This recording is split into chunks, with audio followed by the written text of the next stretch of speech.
Right, hello. I think I'm live.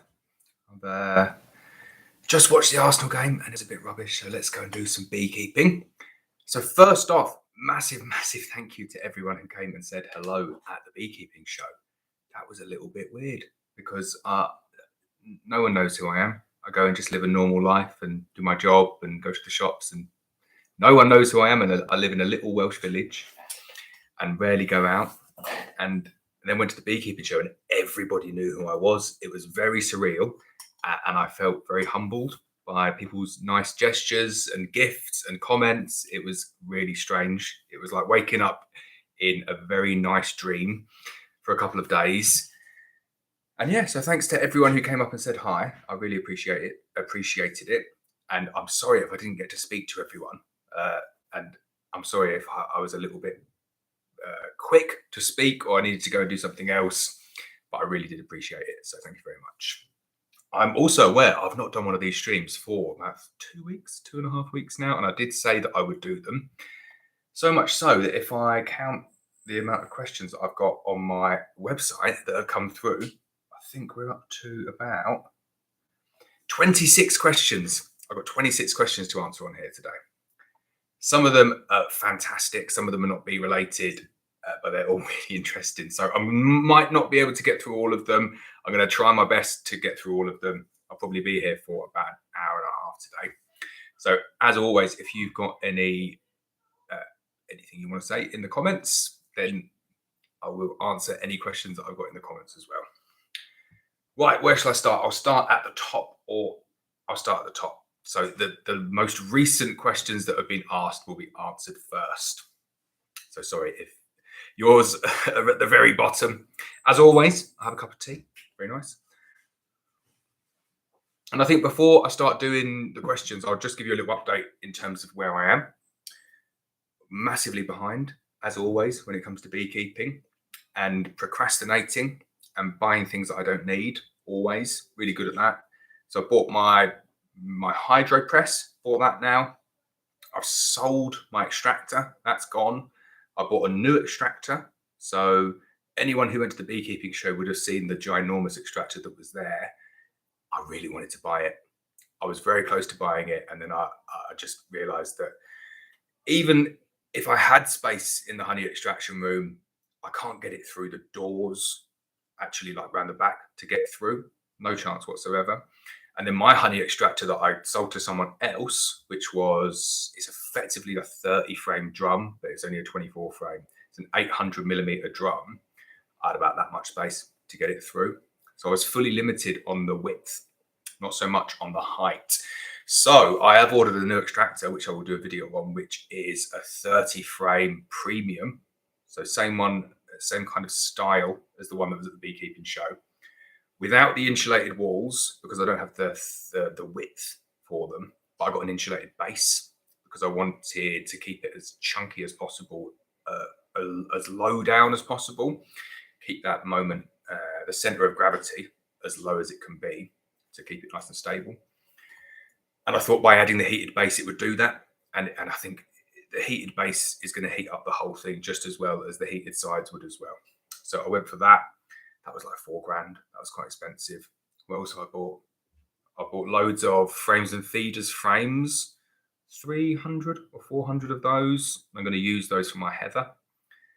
That was like 1,500 quid. And then I bought a drone because I thought YouTube's going quite well. So I'm going to treat myself to a nice drone. So I spent 1,500 quid on a drone.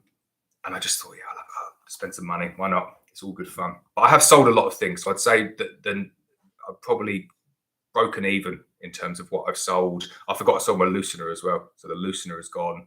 The tank went, the loosener went, the valve went. What else did I sell? Sold a couple of other bits. The only thing that I've got left that hasn't sold yet is my pump that I've used once and realized I didn't need it.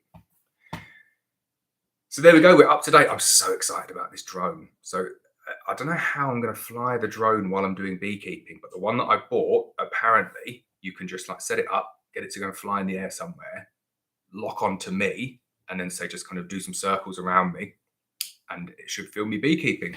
That is the plan. It could go horribly wrong. Our Castle Hive says that he loves his DJI drone Good stuff.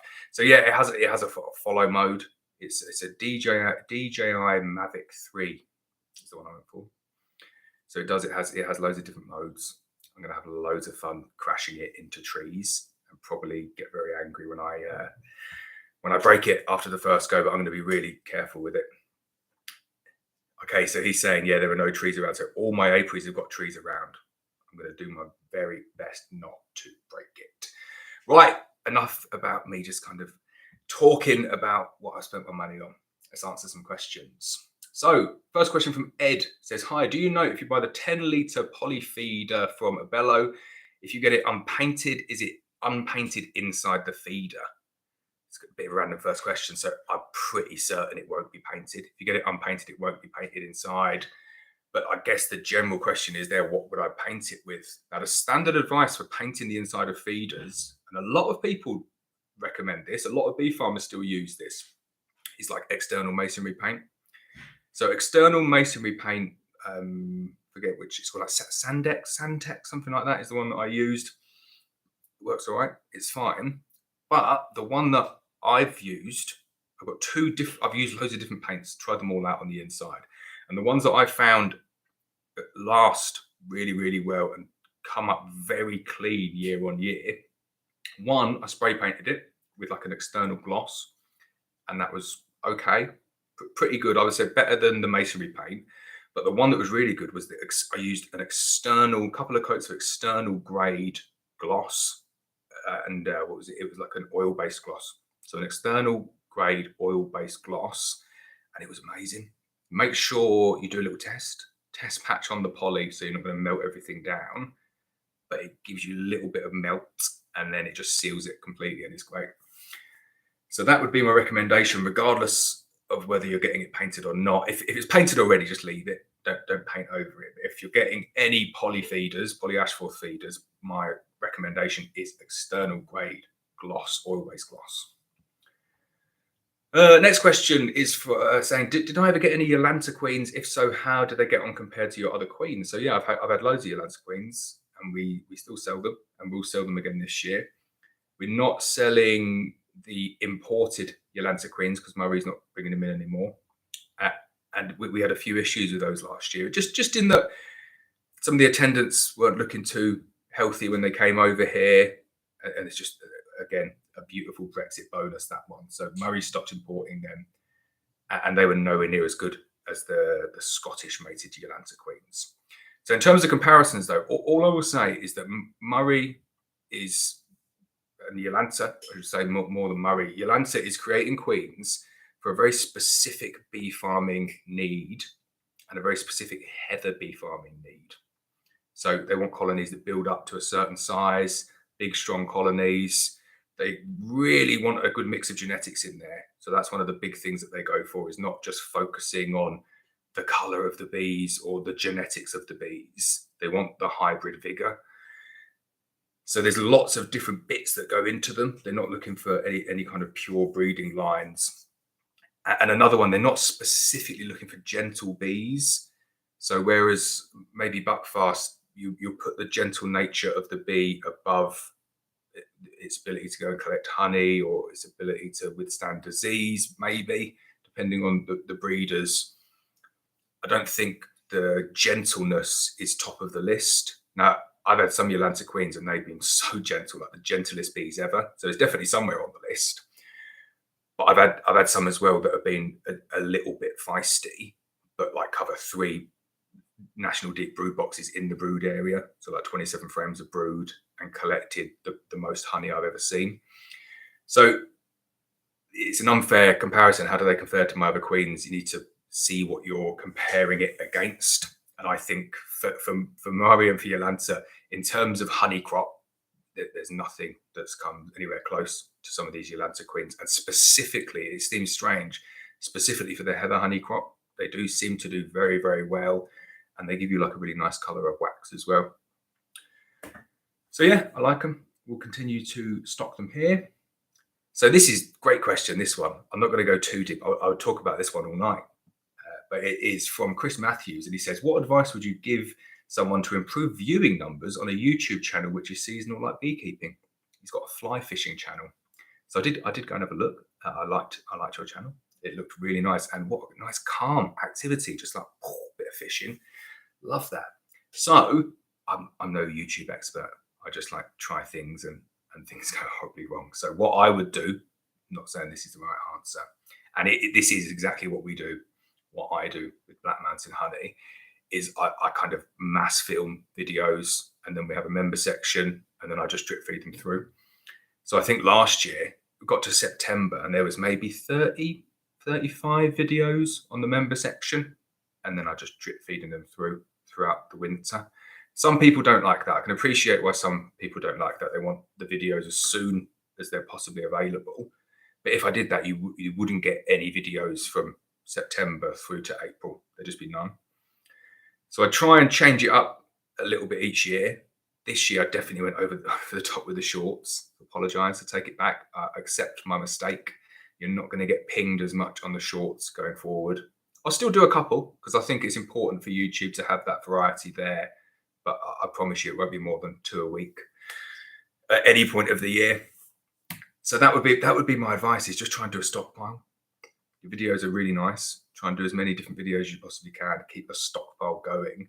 Because for people who like fly fishing, when it's November and it's rainy, I can tell you what they would like to watch on YouTube is like a nice sunny catch a trout or whatever you do. So yeah, there we go. I'll stop talking about YouTube now. So Chris Matthews, also another question. What is the most common question you get asked by new beekeepers who want to buy their first nuc? So I sat down and thought about that, and I had a cup of tea while I thought about it and drink it again. And everyone's got different takes on what their questions are, and generally what's their first question is like the first question out of 10. But the number one question I think I get asked is, should I keep bees in my garden, or I'm going to keep the bees in the garden, do you think that's okay? And my answer is always no, don't keep bees in your garden. And I'm as blunt as that with people. Don't think people should keep bees in their garden. And then I go on to say, I've had loads of bees in my garden. I had 36 hives in my garden at one point, and having a couple of colonies in a suitable garden is fine. But as soon as I moved my bees out of the garden, I enjoyed the beekeeping so much more. It's really awkward when you're in the back garden and you're doing stuff, and the bees are getting a little bit angry, and then you notice it happens every time. The bees are getting a little bit angry, and what do you hear? You hear rum, rum, rum, rum, rum, rum, rum. And then it's your neighbour doing the strimming. And then you hear, oh, little kids, bash it. And then you just think, oh, this is really stressful. I'm probably not being the best neighbour here. So that's, I would say, the number one question that I get asked. And the bit of advice that I give is, I don't think people should keep bees in their garden if they can get away with it. Right, next question, easy one to answer. Someone asking if there was a possibility of me sending my F1 buckfast queens to Denmark. So, no. Unfortunately, it's very, very difficult to send queens out of the UK, especially like ones or twos. If you were doing a few thousand, it might be worth it, but it's very difficult to do that. And also, you're in Denmark, so you can get like really good queens in Denmark. So I'm sure you can get some good buckfast queens there. Next question is from Dan. He says, have I had any problems with woodpecker damage in any of my apiaries?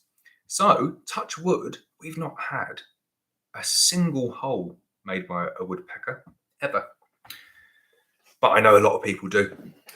This is one of the major selling points, I think, of the concrete hives by the stone apiary. He said guaranteed to get no woodpecker damage, and also make you slip your back out a little bit as well. It's heavy, those hives.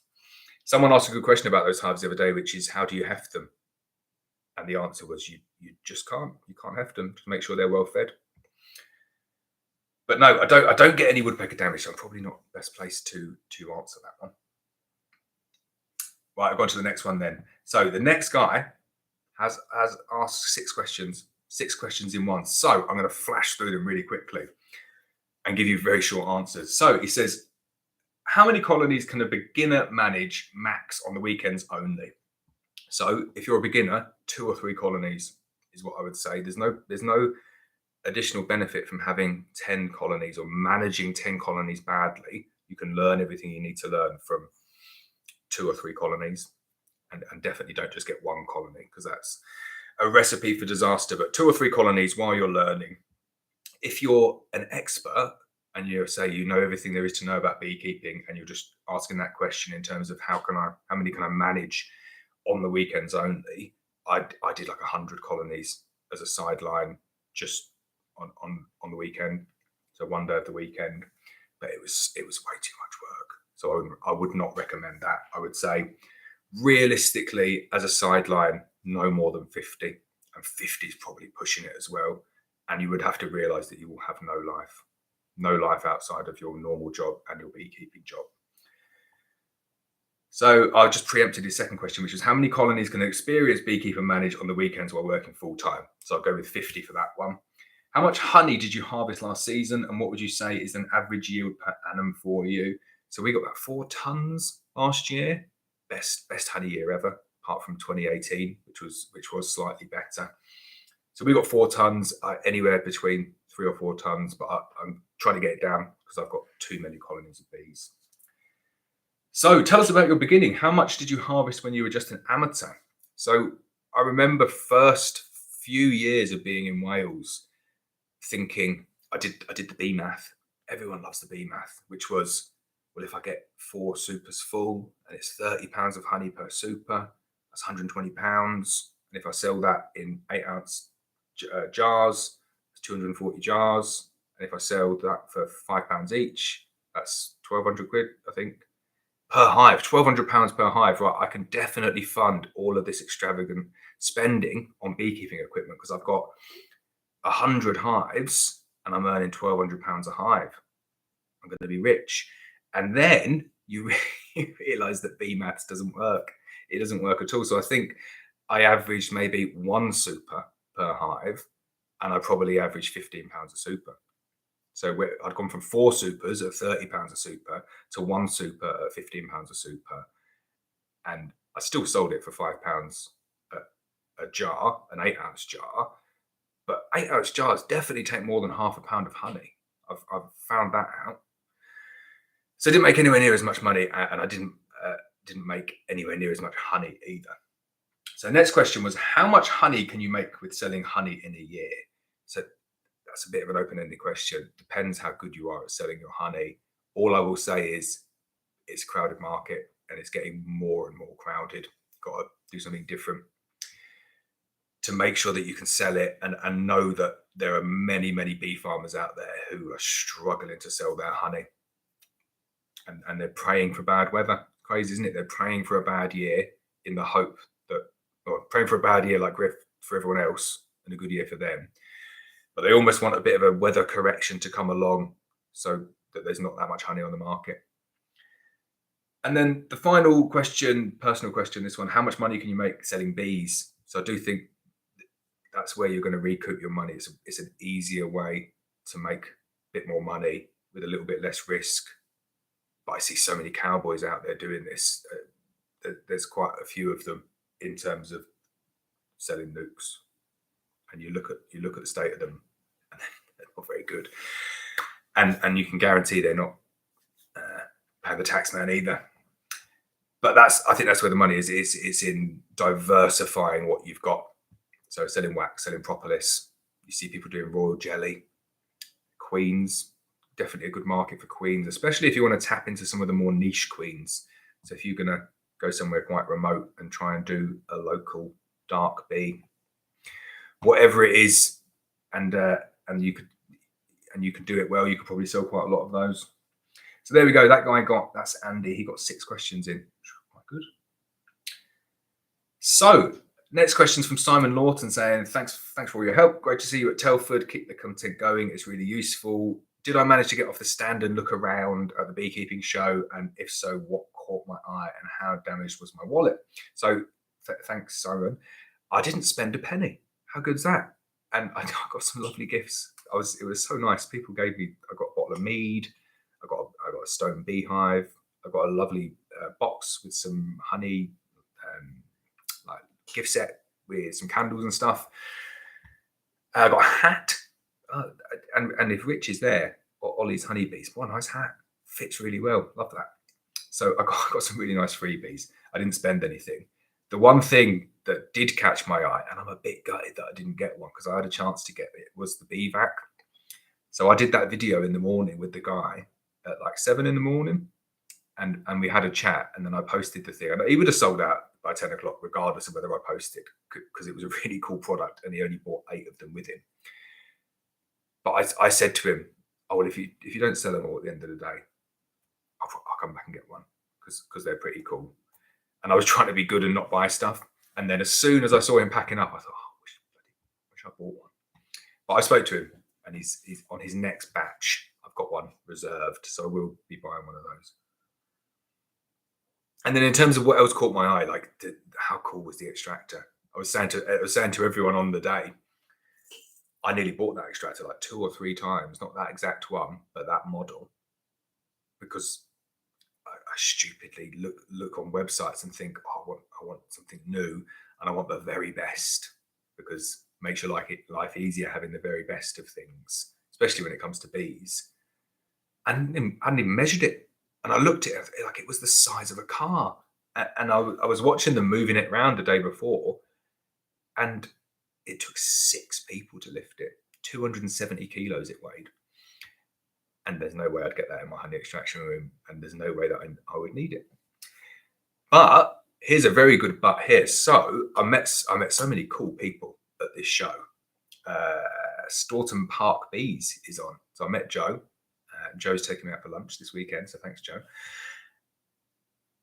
He was one of the very cool people that I met, along with his wife, who's also called Joe. But there was another guy that I met called David Hanson, who some people might know, who's a bee farmer, who's got a lot of colonies. I think he manages or farms cattle as well. But he has invited me up to Yorkshire at some point. I think we're going to do it back end of August. And we're going to do I'll just spend a couple of days there doing some filming with a proper bee farmer, not a part-time pretend bee farmer like me, a proper bee farmer. And he has that extractor. This is where I was going off on a massive tangent there. He's got that exact extractor. So 24 frame shallow or 12 frame deep swing cage with all the fancy gizmos and the heated sides. I think he's got the heated sides. But we're going to go up there and do some videos of him managing the heather, taking his bees up to the heather, try and do some honey extraction videos as well, and try and do some heather extraction videos. So I'm really excited. I'm going to definitely do more of that this year, because it is good fun to get around, and I need to get my drone up there, so that's going to be good fun. Crashing the drone up into some trees in Yorkshire. So yeah, I really enjoyed it. The bee vac, probably the thing that really caught my eye. The honey extractor was good because I didn't buy it, but I still want it. And then also, I don't know if anyone else saw this. One of the really interesting things there that you might not have realised. I was saying to Damien, he definitely needs to get some power to the uncapping machine, because that uncapping machine and deboxer was so cool. And I don't think people might not have realised what it had. So normally on the uncapping machine, you have these blades that go like this, and you have water that goes and runs through the back of the blades. So you've got heated blades that cut the wax off like flush with your bars. That's the one that I've got.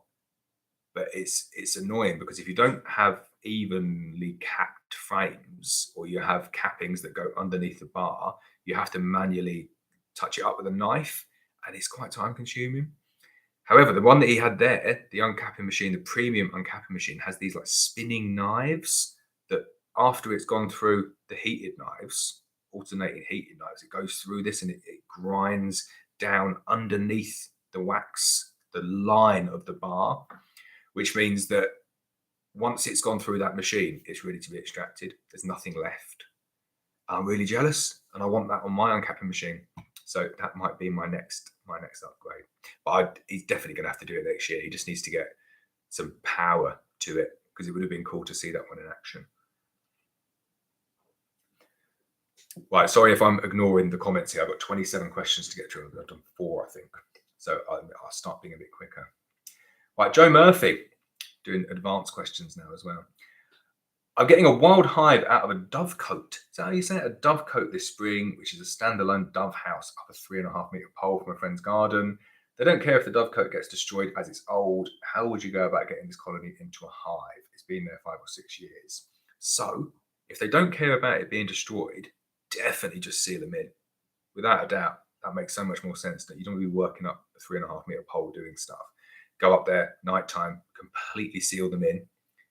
And if they're genuinely, you're just going to chuck is it a dove coat? I think that's how you say it. Just seal it in with like spray foam.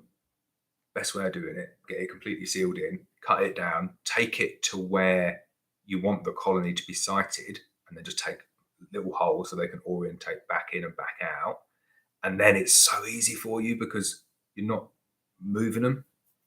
You can just start going in and cutting it out and bungeeing the frames into frames, but the bees will know where they live. That's definitely the way that I would do it. That sounds cool. That would be a good video. Whereabouts is it? If it's close, I'll come and help. Has to be within 50 miles, I think, of North Wales of Mould. I'll come and help. There we go. Right, next question. What would you do with old, dark, black brood frames that still has honey stores in them? The frames are from a drone laying colony that I shook out down the field. He was just going to cut the frames and melt the wax, but there's a bit of weight to the frames. Doesn't want to get the extractor dirty. So this question was asked at the beekeeping show, and it just goes to show the different way that people would answer this. So for me now, I definitely don't use those frames. I don't think you're insinuating that. Definitely don't use them in any colonies of bees. For me, it's just too much of a disease risk. So stopping all of that now. If you've got an appy melter and you're happy to get that a little bit dirty with some drone brood, you can stick it in the appy melter and melt it out. Or you could try and press it out, or you could just chuck it away.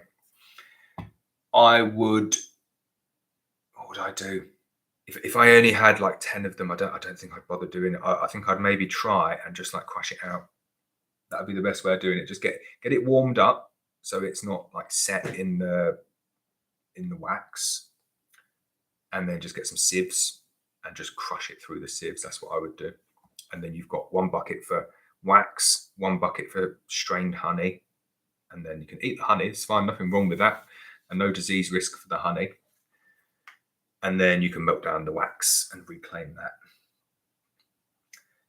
So, I've just realised why I've got so many questions here. It's Joe Murphy asking all the questions on here. So he's probably not on, but he's still asking loads of questions. Thanks, Joe. So Joe says, when pre-ordering mated queens, is it better to hold off for a few weeks after they're first available to ensure they are better mated, or is this a beekeeping myth? So I think there's maybe like logic behind that, but not that we find at all. If anything, the early ones are maybe better. It all depends where you get the weather. So as you see at the moment, it's spring. It's supposed to be spring and March, and it's like 9 inches of snow outside. So you could get 1 year where you just get perfect mating weather in March for queens, because the queens will be out there mating now in Italy, maybe in the next couple of weeks. So it all just depends on the season and if you get good weather. So I can see where the logic comes from, but no, it's not something that we've ever experienced. Right, Joe, I'm going to come back to some of your questions because there's a lot of questions there. I'm trying to answer some other people's questions as well. So Ben Wong says, I think I met Ben at the beekeeping show. Hi, Ben. I remember a lot of people's names. Definitely met Ben, sorry. He says, I want to swap 2 queens in 2 colonies. What would be your approach? Well, I like the simple question. There's a lot of questions here that are like 40 lines. I like the simple question. So my approach now with queens, I'm so much more ruthless with queens. I'd be in that situation previously and I'd say, right, I want to swap 2 queens. So I want to kill 2 queens and then I want to replace them with 2 other queens for whatever reason. Maybe they're old or maybe they're aggressive or anything like that. And then I'd get up there and I'd look at the queen and I'd think, it should probably be all right somewhere else. Maybe I'll just take a little split and I'll split them. And then I end up with 4 colonies. So I end up with 2 aggressive nucs and then 2 requeened colonies. And I've got really good now at just being a little bit militant in terms of if a colony is aggressive, it gets a cross on the back of it. And the next time I'm there, I kill the queen and put a new queen in. I've got very good at killing queens. And it sounds a bit harsh. And I bet there's people out there that would say, oh, I'll have that queen, send it to me. But it's quite a lot of work doing that still. So My approach to swapping 2 queens in 2 colonies, if they're aggressive, just kill them, kill the queens. And then the way that I always requeen, and I know some of my videos don't show it exactly like this, but I always do this, which is I wait for the queens to arrive. So I'd order a couple of queens, the queens would arrive, I'd take the queens up to the colonies, I'd kill the existing queen, and I'd put the new queen in the cage and leave it there for 8 days and feed them. Feeding's always good at that point. You obviously can't do that if you've got supers on. But if you're doing it early in the season, do it while they're feeding, and really good acceptance rate on the queens that way. And then after 8 days, I'd go back, knock down all the queen cells, and at the same time that I knock down all the queen cells, I pop the cage, so I give them access to the fondant. I double check that there's still a good amount of fondant there.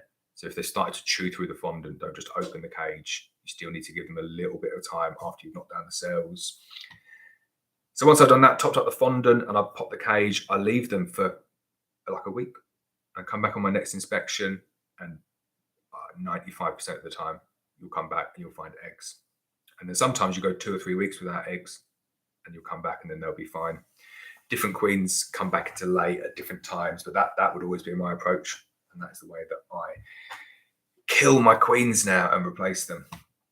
Right, Peter Maguire is the very kind gentleman who sends me Christmas cards of his amazing watercolor skills. So thanks, Peter. They're really nice. I've not got them up here, but they're downstairs by my cooker. And I look at them all the time and think you're a very skilled artist. Thank you for that.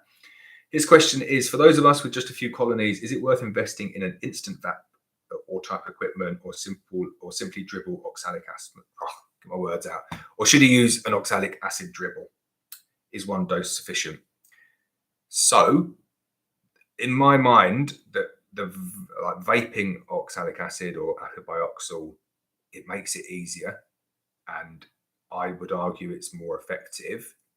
But if I just had a couple of colonies, I couldn't justify £400 on an instant vat.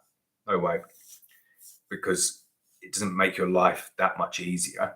And I think that the bees, if you do an oxalic acid dribble at the right time, I don't think it's that bad for the bees. Really don't think it is. And you could use another treatment. You could just not use oxalic acid, and you could use Apivar, or you could use like Formic Pro, or you could do what Richard Knoll does and do some like queen trapping at some point in the year, and then combine that with something else. So it's not a silver bullet, and it doesn't fix everything. And you just do one shot in Christmas time, and all the varroa go away. And it is quite expensive. So I've got one because I think if you've got like 12 colonies, you've got multiple colonies, it's so quick doing it on an instant vat. Even on a Sublamox, it's just as quick for me. You don't have the cables, and you haven't got to mess around with the generator on an instant vat. The Sublamox is really quick as well. But for you, Peter, no, I wouldn't spend your £400 on upgrading your honey extractor or buying some more hives. That's what I would spend the money on. Especially if you've got like a 3-frame. So you've got a 3-frame manual extractor, and you're thinking, do I buy an instant vat, or do I upgrade my extractor to an 8-frame electric? I know you might need to add a few £100 more into it, but I would definitely focus on making something easier than getting something shiny. Right, next question from Chris Ford saying, when choosing a new apiary location, how do you calculate the number of colonies the site is suitable for, both in space for the hives and also local nectar availability? So I've not got any sites where you're genuinely restricted in terms of the number that you could get in there. I think my forest site, I had like 130 in there at one point, and it didn't feel cramped at all. And it was shocking for the bees. I had about 35% losses that year. I made mistake after mistake after mistake, and it all came down to my own laziness, which was I didn't want to go and take the feed to all the different apiaries. I wanted to bring the bees back to the feed and just make my life easier. I lost so many bees, it was ridiculous. And I do think that was partly down to the fact that there were too many there competing for very little in the way of resource late on in the year, particularly for pollen. So I think in terms of the number that you can get into the locations, that's not what's driving it, but the local nectar availability definitely is driving it. And I do find all of my beekeeping used to be driven, and it still is driven to a certain extent by efficiency. and I have a limited amount of time, and I can't just be driving around 30 different apiaries that have got 4 or 5 colonies in. So I tried to have about 25, 30 colonies per apiary and just do 4. That's generally how I worked it. And I stopped doing that on the advice of someone who I respected, and they just said, seriously, try it. Just knock it down to 10 or 12 per site, and I bet you get loads more honey. And I did that in the first year in 2018, and it was like, whoa, I got 4 times the amount of honey. And it was an anomaly because 2018 was just the craziest year ever. But then since then, the yields really have gone up, and I don't attribute it solely to that. There's other factors in play. The main one, I think, is how well they overwinter and how strong they come out. And I've done that by having a fixed end date to make sure that my apivar treatments are in nice and early. But I do think there is a limit for static apiaries, and you shouldn't really go over, say, 12 or 15. That would be my personal opinion now. And we say about 10 to 12. I've got one apiary that's still got like maybe 20, 25, but I will be moving some of those out of there because there's just too many there. Oh, I haven't spoken this much since the beekeeping show. I've just seen Damien's question. I'll answer your question because I've just seen it and it's an easy one. He's just built his honey warming cabinet, doesn't have a fan yet. How important is the fan to the outcome? Definitely need a fan. Get as much airflow around there as possible because it will. You just get all the heat going up to the top and nothing at the bottom. You definitely need as many fans as you can possibly get. Right, next one on here. It's from David Neely saying he started beekeeping last year. Thankfully, his bees have survived winter so far. He's hoping to do his first split. How early in spring would you make a split? Do you use a particular date or a particular temperature, or do you wait until you see drones? So I don't do any splits nowadays that are walkaway splits. So I'm always going to put a mated queen in. If you're going to do a walkaway split, you just wait until you see like a full frame of drone brood, or like a pretty much full frame. You know when you see it, you'll go and you'll be like, wow, right, they're ready to go. And then you can make a split. But there's precursors to that as well. Definitely not a particular date. Definitely not really a particular temperature. I don't say, right, it's 15 degrees today, I'm going to go making splits.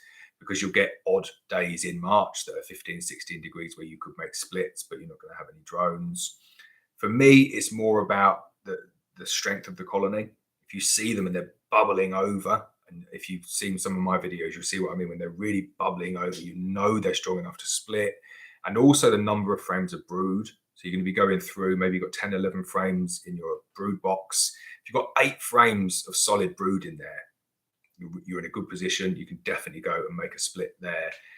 If you've got 3 frames of brood, you're probably not going to get that far with 3 frames of brood.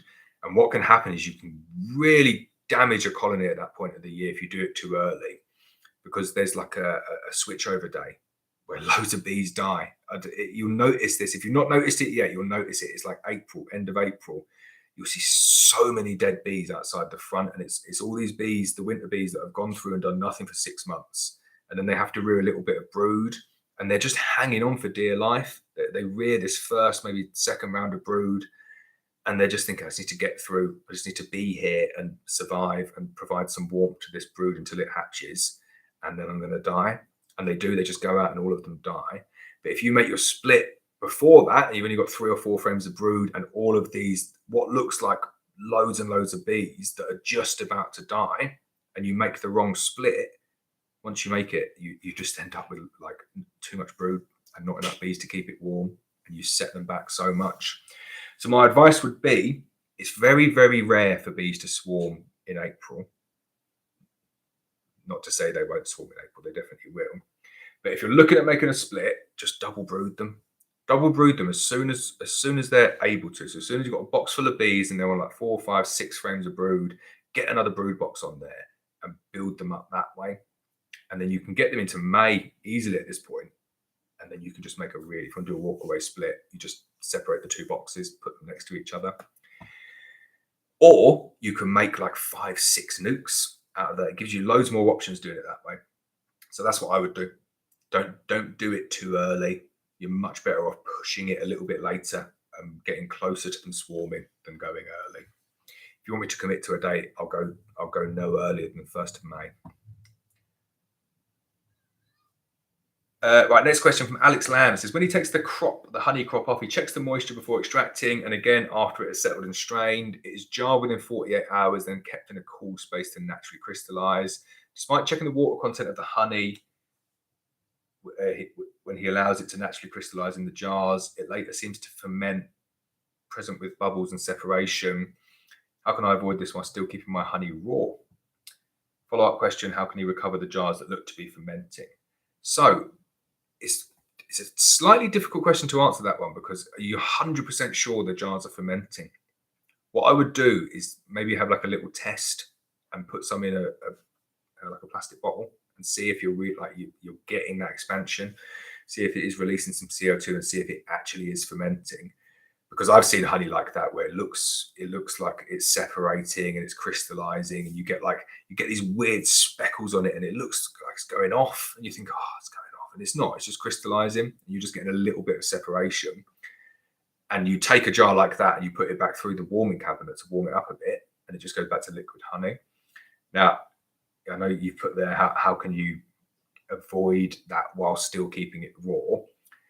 I guess you probably can't, because taking it up to 38 degrees takes quite a while to do it. But I think it'd be safer bringing it up to like 45 degrees quickly and just getting it back to runny again. So then it's not technically raw, whatever that means. Raw doesn't even mean anything. And that is a joke, but if anyone's listening, I know what raw means, but I'm just not allowed to say it. So that's what I would say with that one. Different honeys crystallize at different times and different rates. And sometimes it looks like they're naturally crystallizing and they look a bit odd. But if you're checking the moisture and you're getting a moisture, maybe double check and calibrate your refractometer to make sure it is correct. I've never had any honey ferment apart from heather honey, but heather honey go a couple of times, and it's really annoying when it goes, and you can really taste it in the honey, like it is tangy. There's no doubt whatsoever that it is fermented. Could probably sell it as like a unique health product, fermented heather honey. I think there'd be a good market for that, with incredible health benefits, like Wainwright Bee Farms and their crunchy heather honey. It's like the best marketing ever. But I would just double check to see whether it is actually fermenting. Right, Jason Jeffrey has asked a question that I get asked a lot, which is regarding demarest splits. How do you ensure that any syrup from the brood box does not end up in the supers? So if you're feeding your bees syrup and you're getting them through the winter, feeding them syrup, I really wouldn't worry too much about any of that syrup getting up into the supers.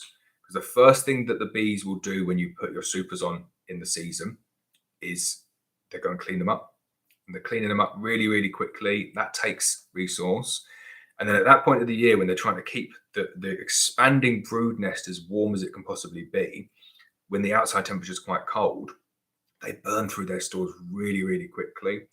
And if the stores are fully capped, they're not going to waste their energy just trying to take that up and put it up into the supers. If you were to go through and bruise those overwintered stores, they might have a go at trying to lift them upstairs, but just don't bruise your supers. So I personally don't have any issue, or I think there's any risk with overwintered stores going up into the supers, because I think the bees just get through it really quickly at that point of year. However, I think the other interpretation of this question is when you're doing your demarest split and you're lifting up that top brood box up to the top, how do you make sure that you're not taking any contaminated honey up there? It's kind of like the follow-on bit of the question. And I always say that the bees will use the wax to the best of their advantage. And as long as you're not extracting from the wax that's got the apivar strips in, then there really is no issue, because otherwise you wouldn't be able to use apivar. Because what do bees do with their honey? They go and take they go and collect the nectar, they bring it into the brood nest, they temporarily store it in the brood nest, and then overnight they lift it up. That's what they do all the time. So there's no issue with it being temporarily in there. So as long as you end up at the end of the year not having your apivar infected frames at the top and they're underneath at the bottom, then there's no issue of contamination. Right, I'm going to skip a couple of questions there because they're really long questions. So got three more questions, and then I will answer some questions from the chat. So first one is from Erica Griggs, who I missed one of her questions before. She submitted it again, so sorry for missing it. She says, "Hi Laurence, love the Q&A. She submitted this question last week, but it must have got lost in the rush. So again, sorry for that. So her bees have got the dreaded chronic bee paralysis virus. They're holding their own, but any ideas about giving them a helping hand?" So I know you had to ask this question twice, and I'm going to give you the worst answer ever, which is I've got very limited experience with CBPV. I know it is an issue, and I know a lot of bee farmers have gone through a number of different ways of trying to fix it. So some of the ways they say is just to remove the mesh from the floor, and then the dead bees will fall out. And I'm pretty sure that's been debunked now as not doing anything. So I'll have to go away and speak to some bee farmers because I've not had a single colony that's infected with that yet. So I'm not really in a position to give you any good advice. And I know that there's not much that's going around the bee farming community in terms of, oh, you could do this or this works. And I know there are some things that have been tried and that have been proven to not really do that much. So I'd cross your fingers and hope that they get through. Maybe put them into their own apiary away from everything else, because it's still not clear how that's transmitting from colony to colony. And I hope they get through. So next question from David McDowell saying, "Do I shoot on a GoPro or the like, and how much time does it take to edit the videos, or do I just go with what I shoot?" So definitely don't just go with what I shoot. Oh, there'd be so much swearing in the videos when I get like stung in the face. And also, yeah, some of my early videos, you could see where the edits weren't very good. So I do put a little bit more time into the edits now. And this year, this is one of the things that I'm really doubling down on in terms of trying to actually take the time to make the B-roll. I'm sorry, excuse the pun, but the background images and video that accompany me just talking a little bit more detailed, a little bit more relevant. And that takes time. So previously, if I film, say, a 15-minute video and I just want to edit the ums and the ahs and the ers out, that maybe takes 25, 30 minutes max. But if you want to start overlaying it and doing slow-mos and putting drone shots in there, which is what I'm going to do this year, 15-minute video, you're talking maybe an hour. So it doesn't take ages. And I film all my videos, like I'll do 10, 15 a day, and then I'll just do like one a night. And then it's not too bad. I don't mind just messing around on a computer doing one a night. That's not too onerous. And I quite enjoy it. It is quite fun. In terms of equipment, I'll tell you what equipment I got. I've got loads of equipment. So I do have a GoPro. I've got a GoPro Hero 8. I've got a DJI Mini Pocket 2, I think. I don't use either of them really anymore. I use my phone for a lot, and the phone was fine, but I don't use my phone anymore. So I've got a Sony A7S III, which is not that one. I've got a Sony, but the Sony A7S III is really good. That's the one with the proper like 4K, 120 frame slow-mos. I really like using that. I've got a Sony A7, I forget what they're called now. I know Sony A7 IV, I think it might be. That's what I'm using in my webcam here as well now. So it's really good to have two different cameras, so you can kind of film yourself and film other stuff. And then I've got my new drone as well. And then I've got them all on a gimbal. The gimbal helps keep everything nice and smooth. I like talking about my YouTube equipment. It is good fun. Right, so the final question before I go into the chat, and I will come back to any of the ones in here that I've missed some, is from Alan Ransom saying, "Have you ever used a full frame queen introduction cage? And if so, what is the best way to configure the setup?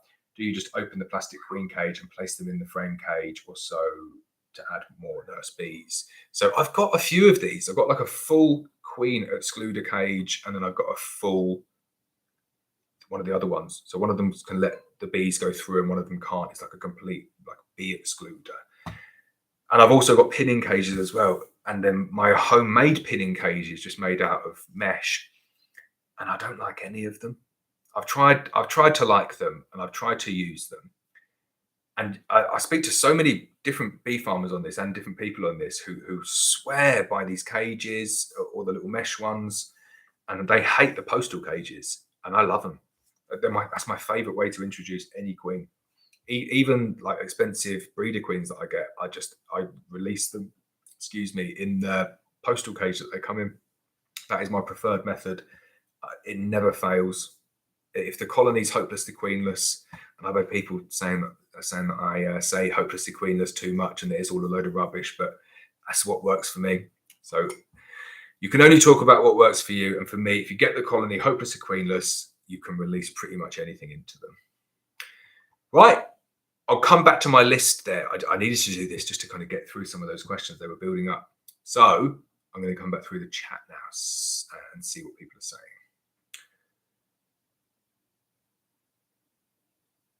Ooh, I'm reading through some of the chats. Right, so Joe Murphy. Surprised that you got a question, Joe. But thank you. Right, there's a farm shop that wants to stock his honey. What sort of percentage markup is typical to offer a farm shop? If he was to sell 227 grams for £5, what should I sell them to him for example? So definitely don't work it out like that. Work out for you how much you think that honey's worth, and then sell it to them for what you think the honey's worth at wholesale.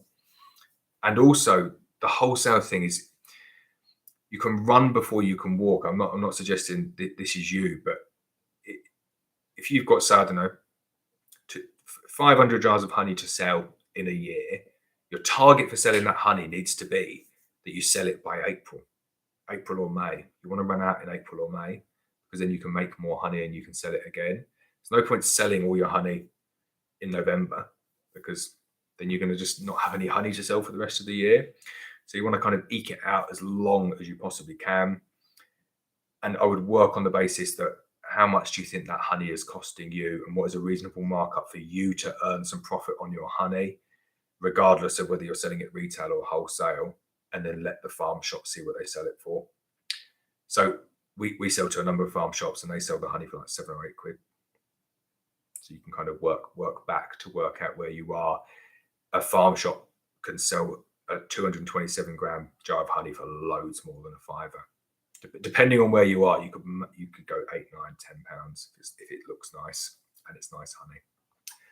I forgot to say, and I'm probably going to say this in all my videos now, if you enjoy the video, please do hit the thumbs up. It really does help me out, helps the algorithm, and it shows that you're enjoying the video.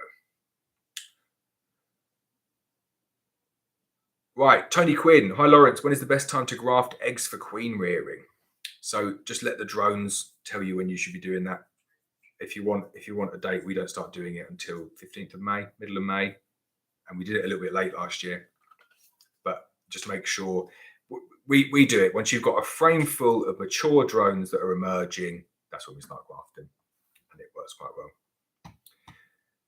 Pinkett's Honey says the beekeeping show was great and a great opportunity to meet Laurence and many fellow beekeepers. Good to meet you too. Paul Watson says my drone won't crash. It will stop short of crashing. The only problem you will have is lack of time with all of you do. Yeah, I hope so. I'll take that. Lack of time and a drone that doesn't crash. I have read that they're pretty good at not crashing now. So that'd be good fun. Edward Wharton says, hi, why do you paint the inside of the poly feeder? So I think it was your question, wasn't it, Ed? It goes moldy. It goes really badly moldy. If you have a poly feeder and you just put syrup in it, come back in a couple of weeks and it is black and minging and moldy and almost impossible to clean, because poly is so porous that the syrup gets in, the mold takes hold, and then the mold just between those balls of poly just takes over. And no matter how much you scrub it, you're not getting rid of that mold. It's going to be there forever. But if you seal it with paint, then you're all good, and you can just pressure wash them off and bleach them and they come out as new. Ed Butler got a fancy channel member badge. Thanks for that, Ed. So his question is, if I was given a choice between using the frames and feeders plastic frames or the conventional wood and wax frames for your brood box, which would you use? So I'm like properly scared about EFB now, and that's the only reason I wouldn't use the frames and feeders plastic frames in my brood boxes, because it's quite a big investment, and if there were to be any issues with EFB, it becomes very expensive trying to get rid of it all. You can't just burn your hive. You can't just burn all of the equipment. You have to take it away and get it incinerated. It's not cheap. I think they give you like a couple of times of, we'll do it for you, But I think if you went and said, right, I'm making a decision to have all of my brood frames as plastic, or even with plastic foundation, I think it would end up being very, very expensive. If that wasn't an issue, yeah, I'd probably go for it, because I do think they're very good, and it would make my life very easy, and it would make replenishing those frames very, very easy. You could just scrape them down, and probably, I don't know whether I'd scrape them down and go again. It's a difficult one. It's not a straightforward one, but if I had to make a decision, I would go with conventional wooden wax. I genuinely haven't spoken this much, and my throat's sore. St. John Coleman says he's traveling from Virginia, USA to Chepstow at the end of the month for Winter's End Music Fest. Do I have a storefront? So no, we don't have a storefront. I've got a front room, and it is based my business out of my front room, which my wife loves. But also Chepstow's quite far away. So Chepstow's maybe like 3.5 hours away from us, which I know for USA is not that much. They think like, they'll drive across to California from New York. But yeah, 3.5 hours in the UK is quite far. But it would be nice. I'd like to have a storefront and to be able to welcome people, but it would be a lot of time. So Joe says he doesn't mind that I drip feed the videos into YouTube, but I should start saying what the date is. So always open to feedback like that, and I have taken that feedback on board. So I now, in my Adobe Premiere template, I do have a today's date. So I'll put that on all the dates going forward. I'll put the dates on all the videos going forward even. Pure Yorkshire Honey said it was good to meet you at the beekeeping show. You too. What was the best product or bargain I came across? So I do think the BVAC was the coolest one, and then the extractor was my second favorite. But in terms of the best bargain, I don't know. The best bargain that was definitely missed. There were some bargains missed on that show, I tell you, because like speaking to Damien at the end, he was so annoyed that he had to take that extractor home and the uncapping machine. And I think there was a 42 frame classic extractor there. He did not want to take them back. So I genuinely think if you turned up to one of those events in a van, you could get a really good deal. He's going to hate me saying this. You could get a good deal at the end, though, because people don't want to take stuff back, especially like the European manufacturers. You imagine like having to like take stuff back to Denmark, or they can just knock another 10% off, maybe another 15% off, and do a good deal if you're going to buy a few bits. So I think the best bargains were the bargains that weren't had. Really do think if people turn up to those shows in a van with the ability to take home big chunky bits of kit, like mega bits of kit, you could get something good. Patrick Brewer says, how long do you feed pollen patties once spring comes in? So I've stopped feeding any pollen patties because I didn't find it made a massive amount of difference. And what really annoyed me with them was that I'd go to all the effort of making them up, and then the bees would like have a little sniff and be like, yeah, this is all right. And then as soon as the sun comes out and there's real pollen, they just shun it, and then you've got to get rid of it all. So I wasted loads of money on Ultra B and B Ultra and all the different ones. But so I personally wouldn't feed it. But if you're going to say how long do you feed it, just make the patties quite small and just give like one or two small patties each, and just don't keep on feeding them. But also just be aware that you can do a bit of damage. The general rule of thumb that people say with patties in the UK is middle of Feb. That's when they say if you're building up for the OSR, you go around middle of Feb-ish for pollen patties. If you'd have done that this year, you'd be really in trouble now, because you'd have started feeding the middle of Feb, and then the bees would have kind of thought, this. Oh, do you know what? I just clicked skip ads. It said there was going to be some adverts there, so I thought I'd skip the adverts for people. But the colony would have been building up and stimulating that queen to get ready, saying there's protein coming in, we need to get going now. And then you would have had this like beast from the east coming in and ruining everything. So you can do a little bit more damage by going and actually feeding them with pollen. So Jim says, evening Laurence, hope you're well. Good to see you at the beekeeping show. With your new drone purchase, are you going to use it to follow track swarms? That could be quite cool, but I'd just muller them, wouldn't I, with the rotor blades. But I do want to do more filming other stuff, and the drone purchase is for stuff like that. I want to film more people doing other stuff, so it's not just me all the time. So I mean, like other beekeepers. I really want to film some cutouts and some people doing some, if there's bees in trees or anything like that, and they're relatively local. Like I'm up for coming along and filming some stuff. I've reached out to a few different people and not too keen, not had much response back, but you'd get a nice video out of it. So if anyone's up for doing local-ish cutouts or even swarm collections, it's difficult to do it with swarm collections because they're so reactive, but cutouts are planned, and I think it would be a good video. You see, they're the videos that tend to do quite well on YouTube. But I'm gonna use my new drone just to have some fun. It comes tomorrow, so I'm gonna get it tomorrow. I'm gonna go and take it out in the snow and probably break it. Staunton Park Bees. Hi Joe. He says, I've got to take his bees to pollinate cherries in 3 weeks. Can I start trickle feeding this weekend when the weather warms up? What do you think? So no, I wouldn't trickle feed. Not when it's snowing. They're not going to take it down. It needs to be at least like 12 or 13 degrees for them to go up into a feeder and actually start taking the syrup. But bees will naturally build up, and if you're going to pollinate, you only need them on, I think it's on 6 frames of brood. You need them on by the time they're up to that. So even if you started trickle feeding this week, you're not going to make a huge amount of difference. So I would just leave them and hope that you've got nice big strong colonies that you can take there. Chris Matthews, fly fishing. How you going? He says, cheers for that, Laurence. Good to meet you at the Beekeeping Show. I won't say which manufacturer's stand I was on, but needless to say, we'll be back next year and stuff.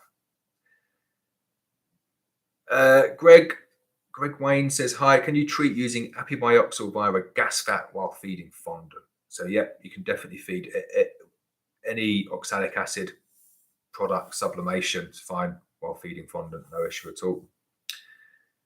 Bjorn says, good evening from Norway. Good evening. Joe Creaser says, did that BVAC come with any other batteries than the Makita one? So no.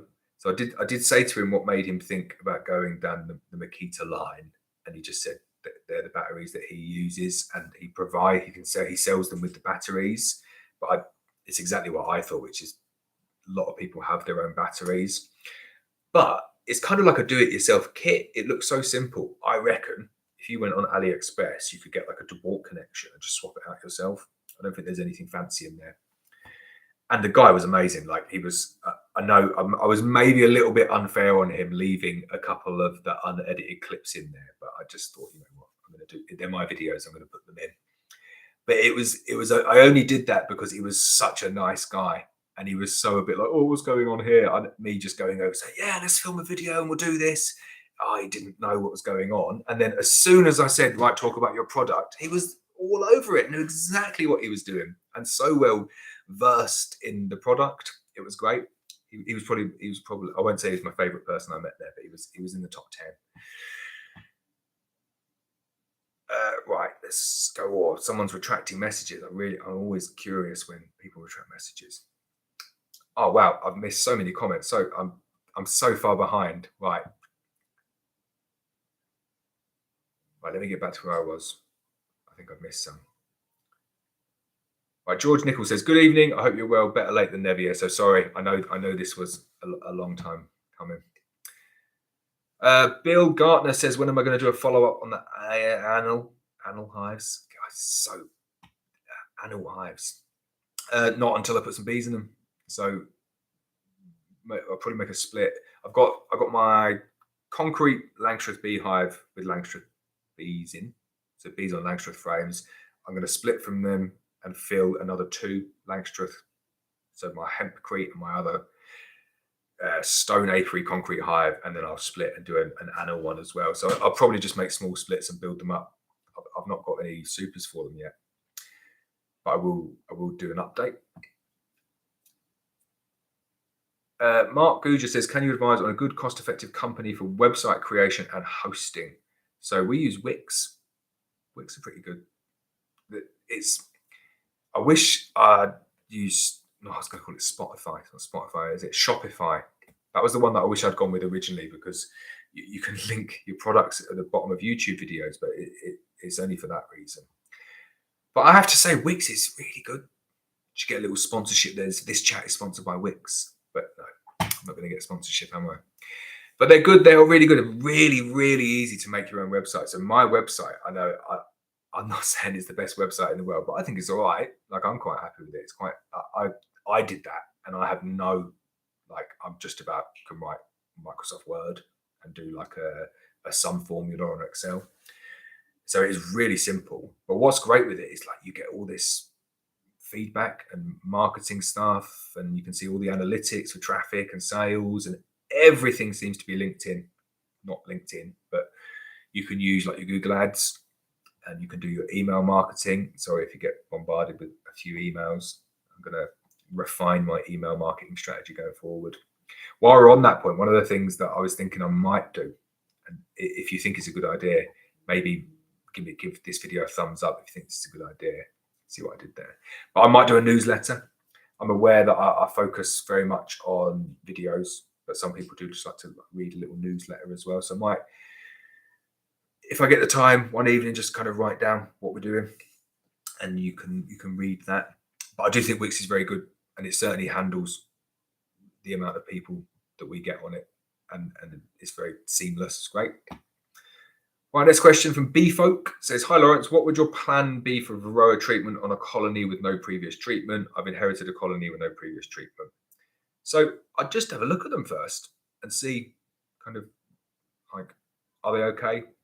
Do a mite drop test, see what the mite drop actually is. If you're going in and looking and you've got like patchy brood with holes in, deformed wing virus, visible varroa, then I'd be thinking, right, straight onto numerous vapes of oxalic acid, 5-day intervals, just to get the number down to a level where it's tolerable. But it's an interesting one you say that, because Apivar, like this time of the year, today, tomorrow, is a very, very effective treatment for a colony that's struggling. And I don't think a lot of people realize you can use Apivar at this time of the year, and it's really good. So Apivar, you can't put your supers on at the same time as using Apivar, but you can go double brood. So if you're going to double brood your colony anyway, you'll easily get them through to the middle of May. And it's an Apivar is an 8-week treatment or a 2 brood cycle treatment. It's not clear, the guidelines. They say between 6 and 10 weeks. I always say it's an 8-week treatment. So what's the date today? It's like 9th of March. So if you did an 8-week treatment, it's probably going to take you to the 1st or 2nd week of May, which on a double brood means you're not going to be supering up by then. And then you can take the strips out, and then the day you take the strips out, next day you can put the supers back on, and then there's no contamination. So I'd probably go with something like that, maybe a vape. Get a vape, get all the phoretic mites down with some oxalic acid, and then go straight in with some Apivar.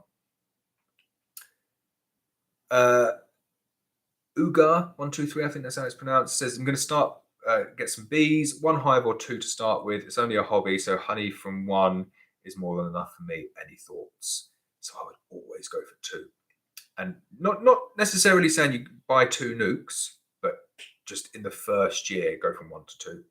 So if you're going to buy a nuc, build that nuc up, and then I would suggest buy a queen and make a split and get yourself up to 2. It just makes everything a little bit easier when you've got 2 colonies, especially if you start getting the colonies that swarm.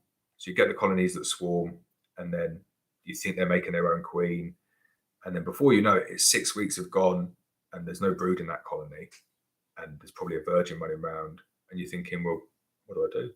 Like, you can be a little bit stuck at that point. And what you need to do there is you need to go in and find the virgin and add a mated queen in. And that's always my recommendation at that point. Go and add the mated queen in. Not you're cutting your losses and you're saying, right, I've messed up a little bit here.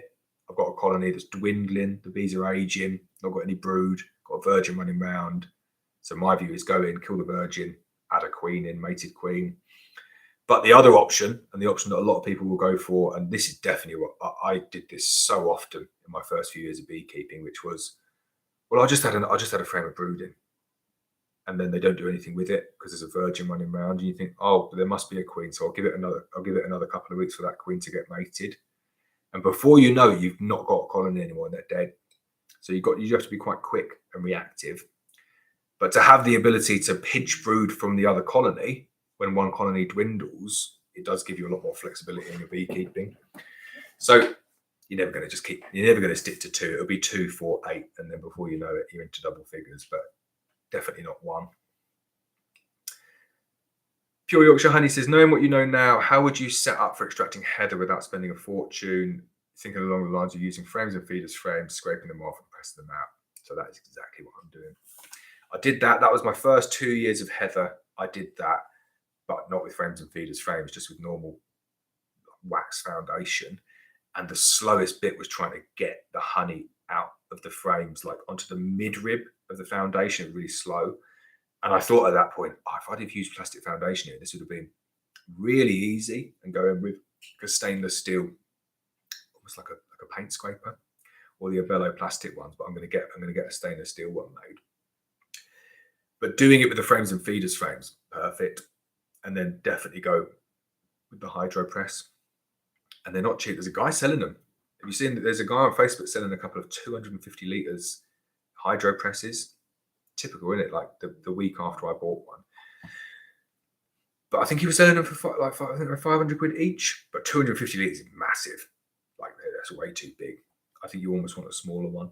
So they generally come. The one I had previously was 40 litres, and I sold that one when I got my new extractor and my heather loosener.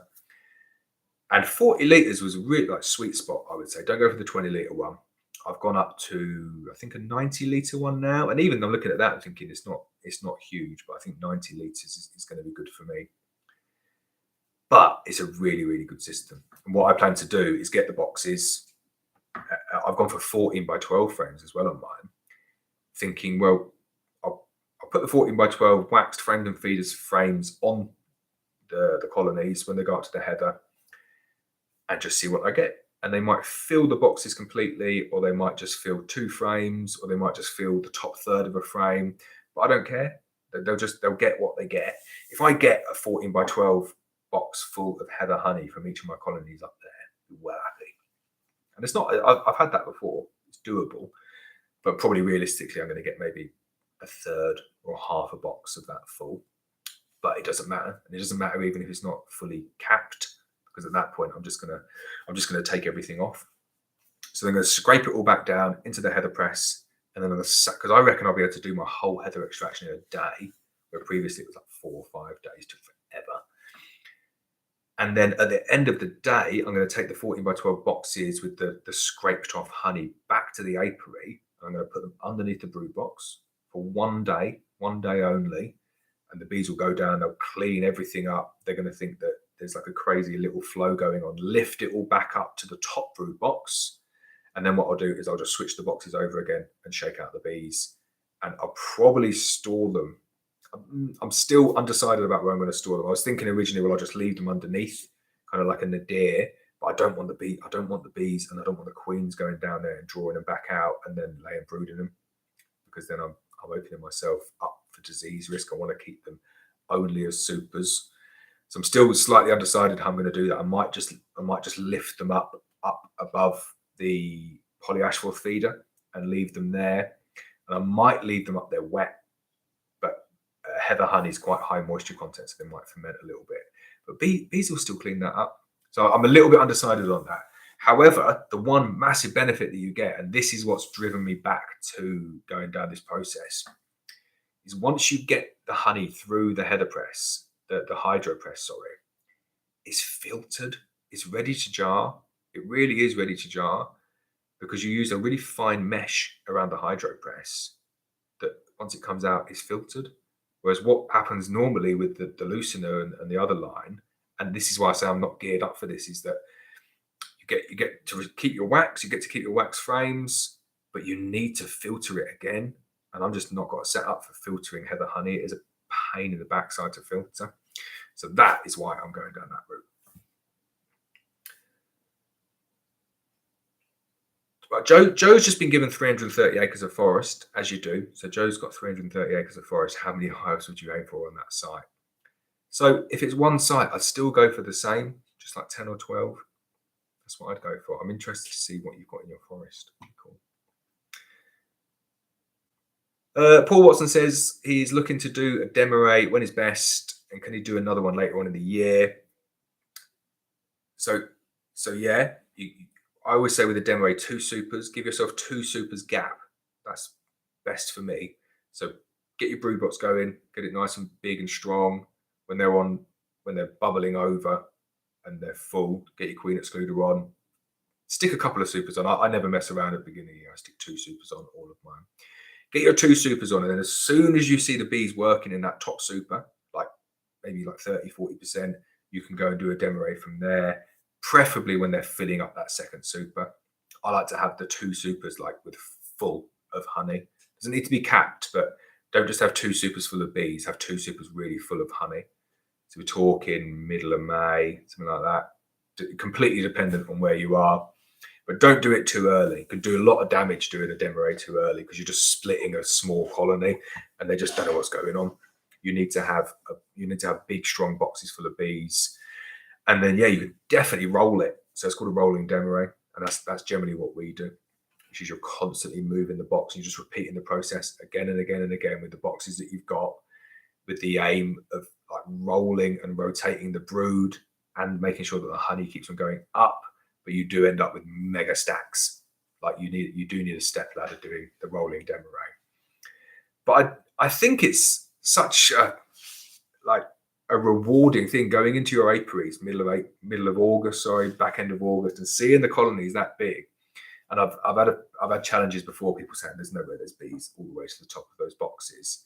And I've shown it on a few videos. It genuinely is like 7-8 foot hives, and it's just full to the brim of bees.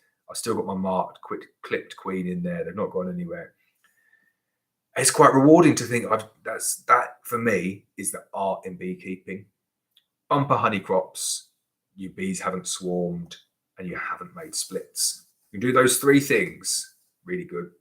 If you can do those 3 things en masse, like you're some sort of god, I've not worked out how to do that yet. Pure Yorkshire Honey says, if I'm coming up to York to see the bee farm you mentioned, pop over and see us, more than welcome. We are wanting to expand our hive count. Be nice to have your input, maybe video opportunity. Sounds good. Definitely up for that. If you're close by, makes sense to do more than one. You want up for that? Thanks very much. Michael W has asked the same question there. So when would be the best time to demo a split for the July flow?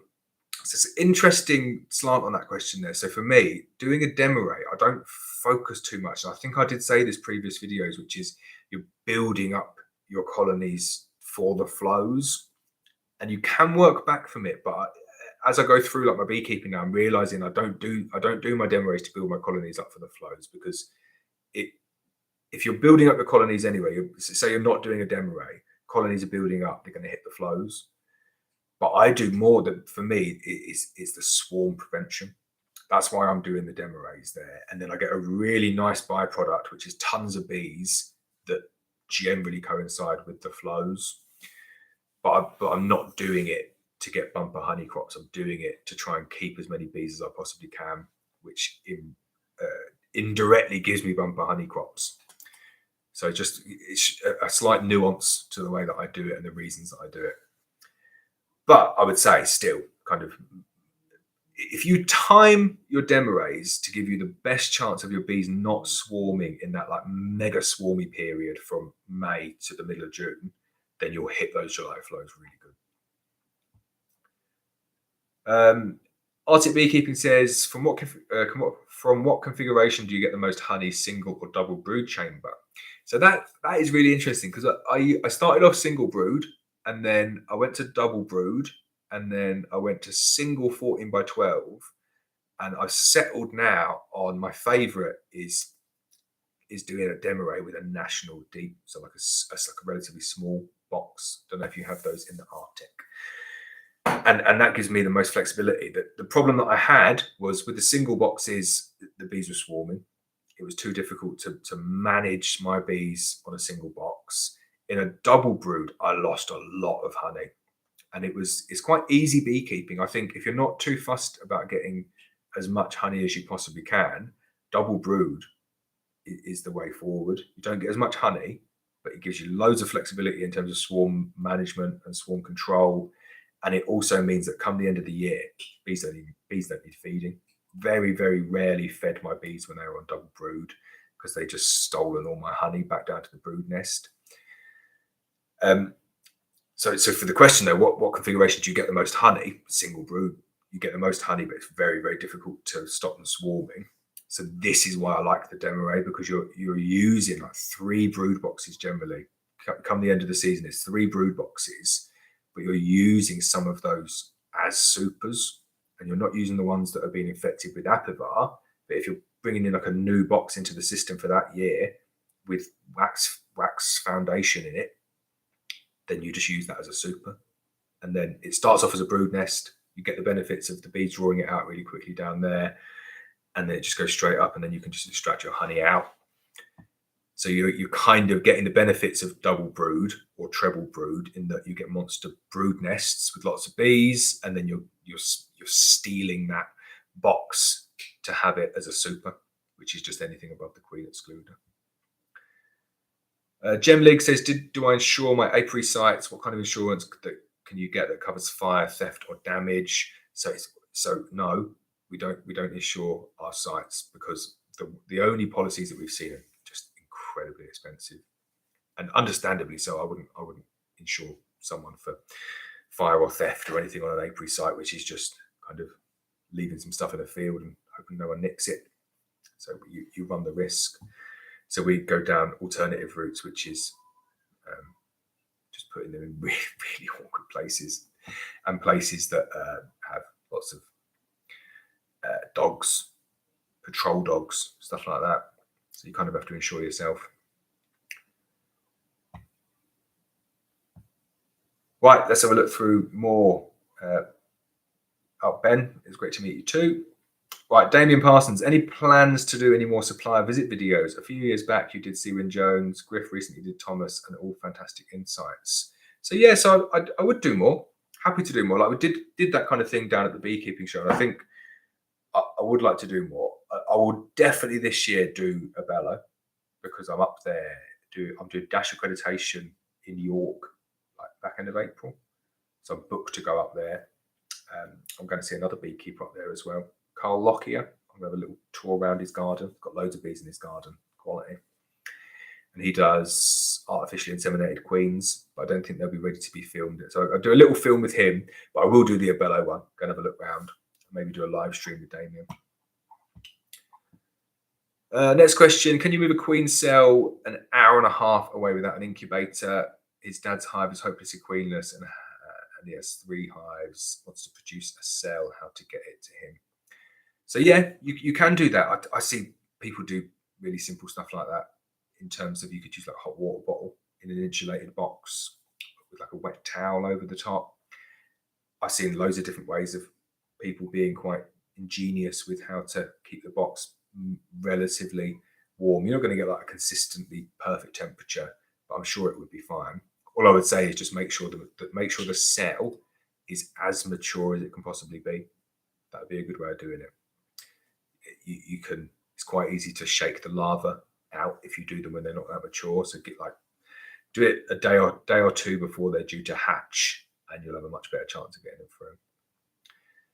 Right, Leon says, hi Laurence, when adding supers to a hive that already has 3 or more supers on it, would you place an empty super under the full supers, or just keep on stacking them on top?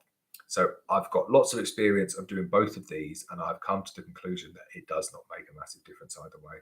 I really don't think it does. I think it's easier for the beekeeper, just to put them on top. Much easier. If you're doing the inspection anyway, I sometimes put them underneath. I genuinely don't think it makes a huge amount of difference. Ivan says, what's the minimum amount of hives do you think it would take to be a full-time beekeeper? Oh, that's interesting. Generally, the question here that's asked is like, what's the most hives that you could have as a full-time beekeeper? That's what I thought the question was. You hear the number 400 banded around a lot, and I think, speaking to other people now, they think it's maybe a little bit less than that, maybe 250, 300. But the minimum amount of hives, that's an interesting one, because there's a general number that's banded around a bit for the Bee Farms Association, which is you need 40 colonies or more. But it's not true. I don't know where that number's come from. But I think you'd struggle to make a living on 40 hives. Like I run 100 hives as a sideline. But I do think it depends kind of what stage you are in your life. If you're you're thinking, I don't know, say you're 55 or 60 and you're going to retire, but you want to do something and you want to be a full-time beekeeper, then maybe 50 hives would give you a good income. But if you're younger and you've got a mortgage and you need to pay for your cars and all stuff like that, I would say you need a minimum of 100. That's what I would say. Richard Allison says, do I have any experience with electronic hive monitors? So I've used one and it was rubbish, absolutely rubbish. So I'm really keen, and I've spoken to a couple of companies saying, I'll do some videos on one. Like, sounds bad. I don't want to buy one because I don't need one. So I don't want to spend £200-300 on something just to do a couple of videos on it. But I'd quite happily do a couple of videos on it if someone was to give me one. But I think they're interesting. But I don't really like. Do they add a huge amount of value? I'm not really sure. It's kind of one of those things that if you're into electronics and monitors and you've got bees, you might want to have an electronic hive monitor. But I don't think there's a huge amount of functionality there that would improve my beekeeping. It would be more around like the security element. I can't even talk. The security elements for me. So in terms of like alerts if they're picked up or moved and then tracking, I'd be really interested in stuff like that. And I think if someone came up with a good system for that, I think they would sell very well. Oh, right, I skipped loads of questions. I've still not got anywhere near to the bottom. Let's have a look. I'll have to start. I should do it the other way around, shouldn't I? And answer the website questions at the end. Right, I'm back to where I was. Right, so Patrick O'Donnell says, if you have a queenless buckfast colony and want to switch to an Irish black bee, could I introduce a black bee queen cell and breed the buckfast out that way over the season? So you could do that, but you're almost certainly going to get some sort of influence from the buckfast drones. Maybe not from that hive, but from other hives. I would say the quickest and easiest way of doing that would be to introduce a mated black bee queen from somewhere where they're going to have isolated it as best as they possibly can, and you're going to have like a relatively high percentage of the genetics that you're looking for embedded into that queen. Give you a good fresh start with as high as you can possibly go with those genetics. Yeah, that's what I would suggest. Angela says she was telling her son about the bee vac. Does it come with a charger? So yeah, I think it's like 300 quid. Comes with 2 batteries and the charger.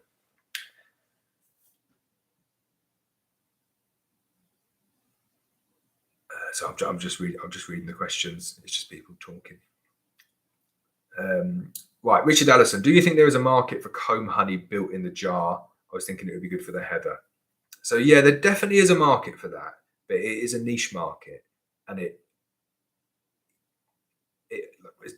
problem that I've had with it is that if you do it, it looks amazing, and then if you don't sell it in a couple of months, you're basically chucking it away. It's not really got a shelf life, because if you're trying to heat it back up again to refresh the jars, it can just like slump the wax and it can just look a bit rubbish. Or if you take it too far, you can melt the wax. So if you're doing it on a very, very small scale, then yes. If you're doing it on, like I tried with the honey jars, I'll give spoiler alert, that didn't work. It was bloody nightmare. I didn't do the holes big enough. So I'm going to try that again this year. But I wouldn't do it that way. I would do it very, very small batches, chunk honey. So cut your chunks in, pop it in the jar, fill it up with the honey, take it to a market where you know you're going to sell them or where you're going to sell out.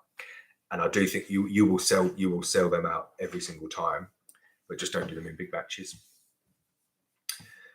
Damien says, on the newsletter comment, some of the beekeeper used to send out MBU updates along with a quick summary of the month, etc. Maybe worth picking up that torch, as not everyone will be subscribed to the MBU themselves. That's not a bad idea. I thought a lot of that was spam, that came from some of the beekeeper. Not the newsletter stuff, but he definitely sent some. There were definitely some spam MBU stuff that I used to get pinged with like 6 times a day. I thought he'd been hacked, but that's not a bad idea. I could do something like that.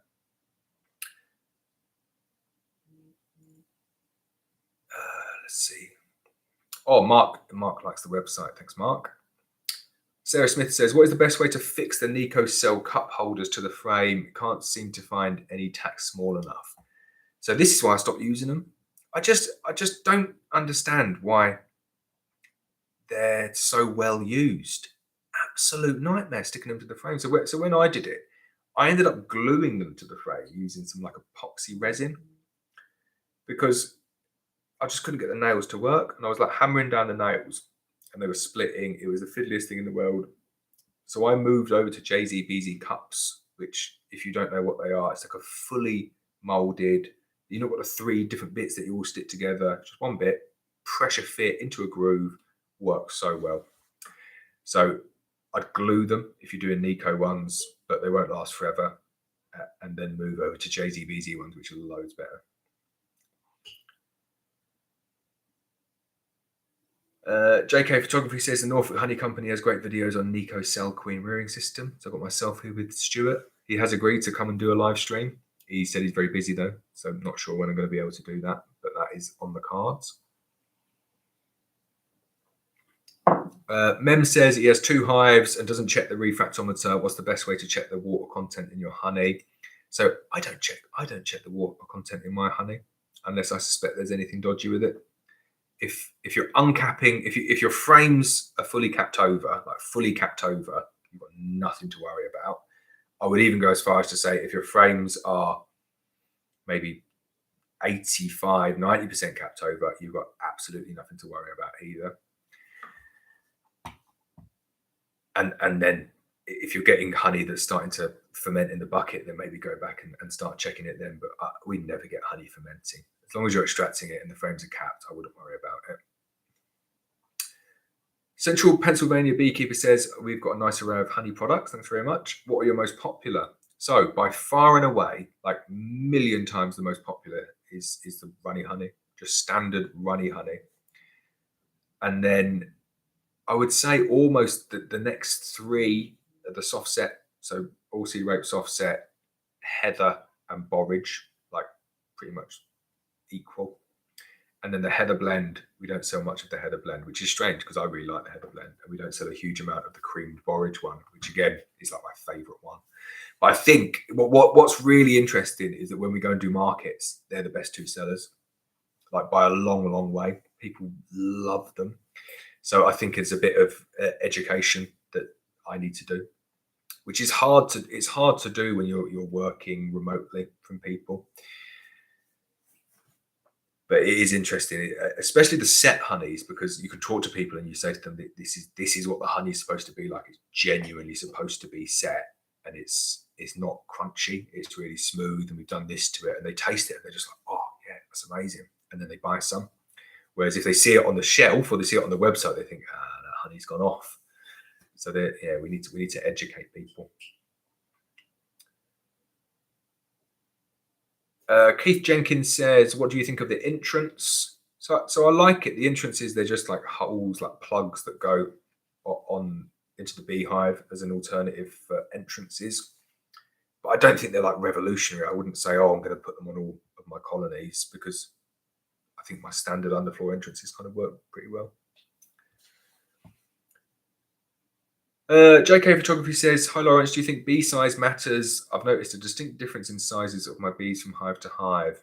So no, I don't think it matters, because if you think about it, and you see this on like the small cell foundation where they're reducing the cell size down, for every little bit that you reduce the cell size down means you can get more cells. So you might have smaller bees, but you might have more of them. So I don't think it's a massive issue. Excuse the pun.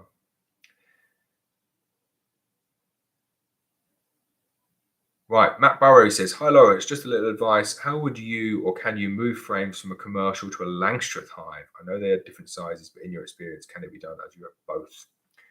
So I've never done that move myself, but the easiest way I found to move things between different formats is just cut some ply. Cut some ply to like the different sizes, and just use them as like temporary crown boards with holes in the middle.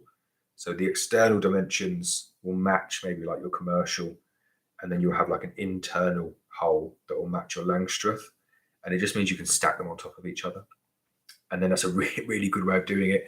And just you put your queen excluders in, you maybe turn the boxes into supers, and knowing what the bees will do come the end of the season, which is condense down into the brood nest, leaving the top boxes full of honey. And then at the end of the year, you can just make sure that all of your bees are on the frame size that you want, and then just extract all of the rest of them. It does work very well. Oh, wow. I'm at the bottom, and it's Joe again. So Joe says, I'm doing a small cell hive this year. What's the difference with, say, an old, well-used brood frame that's got smaller cells with age, like you would get in wild colonies? So I think these are like substantially smaller, but I'm really doing it as a little bit of a test. But I guess that could work. Maybe that's a natural Varroa defense that they use, nice old colonies and with old frames and old wax. Well, I'll do 5 more minutes because my throat's really hurting. But I'm glad to be back doing the live streams. So Chris Matthews says, from Fly Fishing, if anyone's going to do chunk honey, then pick a nice clear honey that doesn't set too quickly. Borage bean or acacia if you can get it. That'd be nice. I think it would be nice, but preferably like a UK honey, borage or bean. I've not seen anyone have bean honey. I know they take it to the field beans and they get honey, but I've not seen anyone market it as bean honey. I know I'm not completely obsessed with black bee honey, but I do like their brand. But they've just started selling a new product on Amazon called Starflower honey, which is like, again, missed the trick. What great marketing. Which is just borage honey, but it is also called Starflower. But I thought that was a really nice use of the name, a nice selling product. Steve Dixon says, what queen rearing do you use, Genta or the Nico system? So I use a bit of a combination of the two. I don't use Genta, but I use JZBZ cups. So it's like a queen, like a standard frame with a groove, JZBZ cups. And then I balance on the Nico cages. That's the system that I use, and it works well in my incubator because the cages are upturned, and then you can just rest on the cells. Really good. Zenar says he's watched all of my videos. Oh, great, good stuff. And it is his first year back garden of beekeeping. He's expanding this year to set up an apiary with 7 hives. Any suggestions? So just have fun and enjoy it. Keith says, do bees mate with bees in the same apiary? So some people think they don't. I think they definitely do. There's no way that they're like selective and they won't go and mate with it. I'd be surprised. They're probably mating with you're probably getting like some cross breeding with some of the drones in the same hive, let alone the same apiary. But I think they do. Right, so I think I'm done. 1 hour 37. I've still not had my dinner. I'm going to go downstairs and have my dinner now. So I'm back. We're doing the YouTube streams again. We'll try not to leave it so long. Maybe we'll do another one next week. If you've got any more questions, you can go on the website blackmountainhoney.co.uk, and there is a box at the top that says ask a question. And if you stick it on there, I will answer it on the next live stream. But if you haven't done so already, please give it a thumbs up if you enjoyed the video, and I will see you next time.